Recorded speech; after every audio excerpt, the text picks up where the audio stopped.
Board aspirants, जैसे कि आप लोग परेशान होंगे कि बोर्ड्स में कैसे आंसर प्रेजेंट करना है, कैसे नहीं करना है, किस तरीके से हम सेक्शन वाइज आंसर दें, क्या करना चाहिए क्या नहीं करना चाहिए। तो ये माइंड में क्वेश्चंस हर बच्चे के रहता है जब वो फर्स्ट टाइम बोर्ड देता है। ओके, तो उसके लिए हमें पहले माइंड में ये रखना है कि जैसा कि हम बचपन से सुनते आते हैं, जिसकी राइटिंग अच्छी होती है उसे अच्छे मार्क्स मिलते हैं।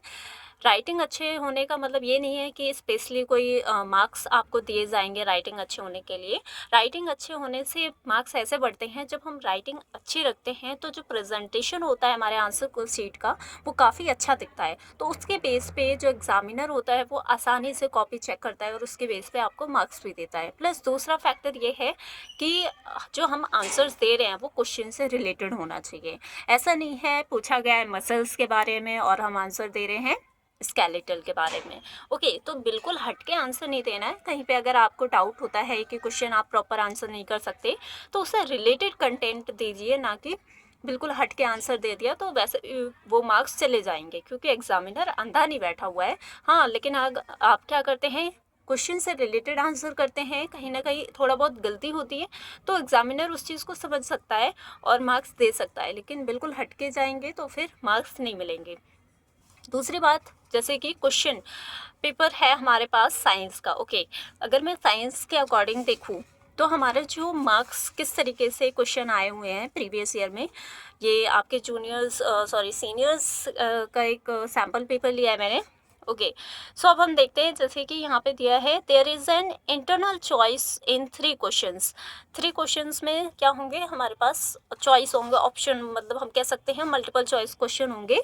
तो वो क्या है, सेक्शन ए में हमने देखा क्या दे रखा है, सेक्शन ए में 1 और 2 क्वेश्चन ऐसे होंगे जो 1 मार्क के होंगे प्लस ऑप्शनल होंगे। ओके, सो अब यहाँ पे क्या करना है, अगर हमने मान लिया कि हम ए सेक्शन उठा के आंसर करने बैठे, हमें 1 का आंसर पता है बट 2 का नहीं पता है, तो जो हम सेक्शन पहले तो हमें ये ध्यान रखना है इन मल्टीपल सेक्शन में से कौन सा सेक्शन स्टार्ट करना है। ओके, मेरे अकॉर्डिंग तो हमें हमेशा हाईएस्ट मार्क्स वाले सेक्शन को उठाना चाहिए।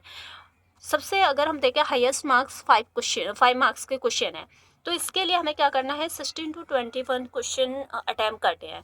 अब हम मान लेते हैं 16 आता है, हमें 17 का आता है आंसर और 18 का आता है, बट 20 का नहीं आता, 21 का आता है। तो हम जब एक सेक्शन उठा रहे हैं तो पहले हमें उसी सेक्शन के सारे क्वेश्चन, बेशक हम ऐसा कर सकते हैं कि 17 या फिर 16 है। ओके, तो हमें 16 का नहीं आता, हम 17 का आंसर पहले लिख सकते हैं। ओके, कोई इशू नहीं है। 17 के बाद अगर 16 याद आया तो हमने 16 नंबर आंसर नंबर 16 डाल के हमने प्रेजेंट कर दिया।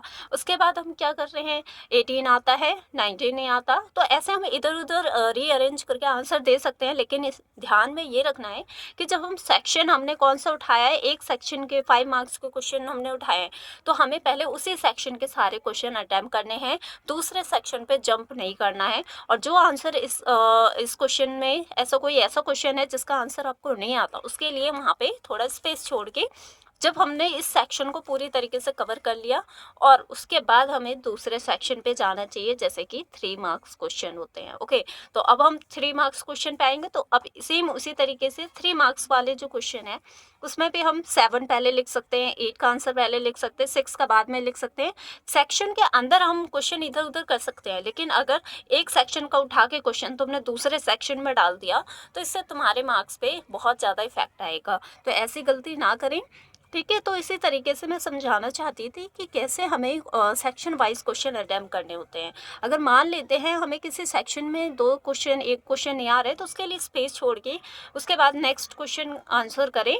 उसके बाद जब हम पूरे सेक्शन को अच्छे से क्लियर कर लें, फिर हमें नेक्स्ट सेक्शन पे जाना चाहिए। ओके, तो इस तरीके से आपको आंसर शीट प्रेजेंट करनी है। प्लस ये हमेशा ध्यान रखना कि जो आंसर लिख रहे हैं वो इस तरीके से होना चाहिए कि ऐसा ना लगे कि हमने एक फॉर्मेलिटी करी है, कॉपी बुक, मतलब हम कहते हैं ना बुक उठा के पूरी छापना, तो वो नहीं करना है। हमें जितना आंसर आता है उतना ही लिखना है। ऐसा नहीं है कॉपी फिल करने से, पूरी कॉपी भरने से आपके मार्क्स काफ़ी अच्छे आ जाएंगे, ऐसा भी नहीं है। हमेशा आंसर जो होने चाहिए वो पॉइंट वाइज होने चाहिए, बहुत क्लियर कट होने चाहिए। ओके, और जो आंसर आपको प्रॉपर अच्छे से आता है, अगर वहाँ पे कुछ हाईलाइटेड वर्ड्स हैं तो हम इस तरीके से उसे हाईलाइट कर सकते हैं, ताकि वो और अच्छा प्रेजेंटेशन दे हमारी सीट का। Okay, okay. तो इस तरीके से हमें क्या करना है, अपने आंसर शीट को प्रेजेंट करना है।